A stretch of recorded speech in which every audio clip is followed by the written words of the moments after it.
రామగిరి ప్రకాష్ గారు నమస్కారం. కేసీఆర్ వ్యవహార శైలిని మొదటి నుంచి చూసిన వాళ్ళు మీరు. అవును సార్. కేసీఆర్ ఎలాంటి వాడు, ఎలా మాట్లాడతాడు, ఎలా కన్విన్స్ చేస్తాడు, వ్యతిరేక భావజాలంతో వచ్చిన వాళ్ళని కూడా ఎలా కన్విన్స్ చేస్తాడో మీరు స్వయంగా చూసిన మీరు అంటే మనందరం చూసిన వాళ్ళు. కానీ ఒక ప్రధానమైనటువంటి అంశం ఏంటంటే అధికారంలోకి వచ్చిన తర్వాత కేసీఆర్ వ్యవహార శైలి మారిందా, రెండోసారి అధికారంలోకి వచ్చిన తర్వాత ఇంకా మారిందా, అదే సందర్భంలో కేటీఆర్ వ్యవహార శైలి, ఇవన్నీ చర్చలో ఉన్నాయి. దీని మీద మీరేమంటారు స్థూలంగా? ముఖ్యంగా చెప్పాల్సింది ఏంటంటే కేసీఆర్ ఒక గొప్ప కన్విన్సింగ్ పవర్ ఉన్న వ్యక్తి. తెలంగాణ ఉద్యమానికి ఒక తెలంగాణ నుడికారాన్ని, తెలంగాణ హావభావాలను, భాషను కలిపి మేళవించి మాట్లాడగలిగే వ్యక్తి కావాలని, ఒక రాజకీయ అభిప్రాయాన్ని వ్యక్తపరిచే వ్యక్తి కావాలని జయశంకర్ గారు వీళ్ళందరూ వెతుకుతున్న సందర్భంలో కేసీఆర్ గారు తగిలాడు. కేసీఆర్ అదే క్రమంలో వీళ్ళందరినీ కూడా ఆయన భాషతోటి, ఆయన పరిజ్ఞానంతో మెస్మరైజ్ చేసుకుంటూ అందరినీ కన్విన్స్ చేసుకున్నాడు.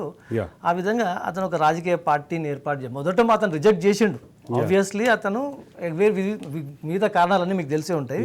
వివిధ కారణాల రీత్యా వీళ్ళ అభిప్రాయాన్ని ఆయన రిజెక్ట్ చేసిండు. చేసిన తర్వాత తెలంగాణ ఏ విధంగా తెలంగాణ ప్రజలు ఏ స్థాయిలో కోరుకుంటున్నారు తెలంగాణను అనేది ఆయన అర్థం చేసుకొని మళ్ళా ముందుకు వచ్చి వీళ్ళని మళ్ళా కన్విన్స్ చేసుకొని ఒక పార్టీకి అంకురార్పణ ఏర్పాటు చేసిండు.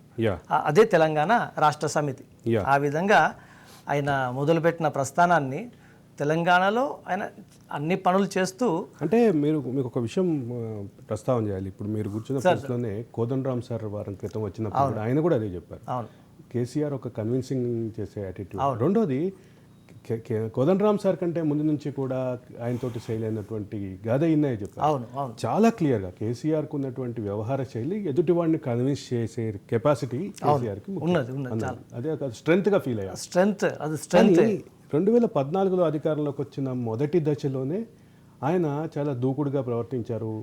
కొంతమంది విషయంలో చాలా అంటే అతి అతను చూపించడానికి ఏంటంటే అతను ఆ విధంగా చూపించిండు.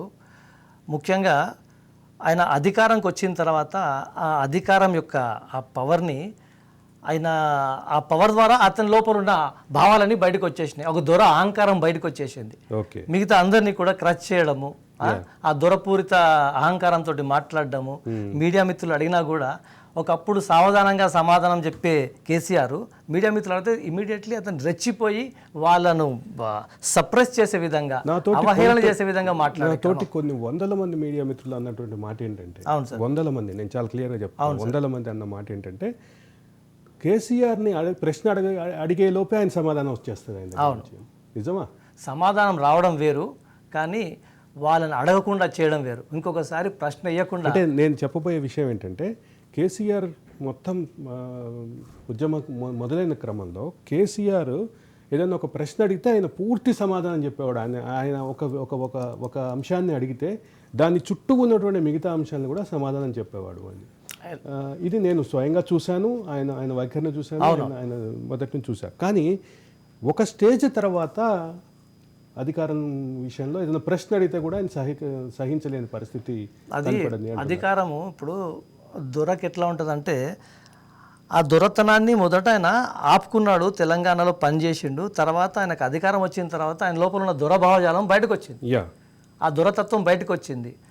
అతన్ని ఎవరైనా ప్రశ్నిస్తే అహంకారము బయటకు వచ్చి వాళ్ళని క్రష్ చేసే విధంగా ఆయన మాట్లాడే సందర్భాలు